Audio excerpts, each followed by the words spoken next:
எடப்பாடி அணி போட்டியிடும் அனைத்து தொகுதிகளிலும் டெபாசிட் இழக்கும் என முன்னாள் முதலமைச்சர் ஓ பன்னீர்செல்வம் தெரிவித்துள்ளார். உறுதியாக நாங்கள் இரட்டை இலை சின்னத்தில் தான் போட்டியிடுவோம். பாரதிய ஜனதா கட்சியின் கூட்டணி என்டிஏ கூட்டணி தான் நாங்கள் தொடர்ந்து இருந்து கொண்டிருக்கிறோம் 10 ஆண்டுகளாக. பழனிசாமி போயிட்டாரு.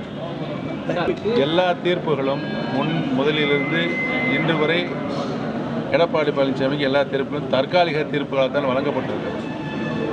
கடைசியாக உச்சநீதிமன்றத்தில் இந்த வழக்கை சிவில் சூட்டில் போய் கவனிச்சுக்கன்னு சொல்லிட்டாங்க.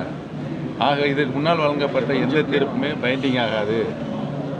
சிவில் சூட்டில் வழங்கப்படுகின்ற தீர்ப்பு தான் இறுதியான என்று உச்சநீதிமன்றம் சொல்லியிருக்காங்க. ஏன்னா எந்த நிலையிலும் இபிஎஸ்ஐ யாரும் நம்ப தயாராக இல்லை என்ற சூழ்நிலை இன்றைக்கு அரசியலில் ஏற்பட்டிருக்கிறது.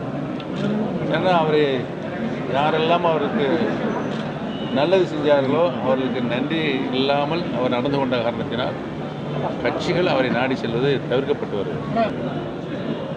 எடப்பாடி அணி போட்டியிடுகின்ற அத்தனை தொகுதிகளிலும் டெபாசிட்டில் செய்திகளை உடனுக்குடன் தெரிந்து கொள்ள உடனே சப்ஸ்கிரைப் பண்ணுங்க.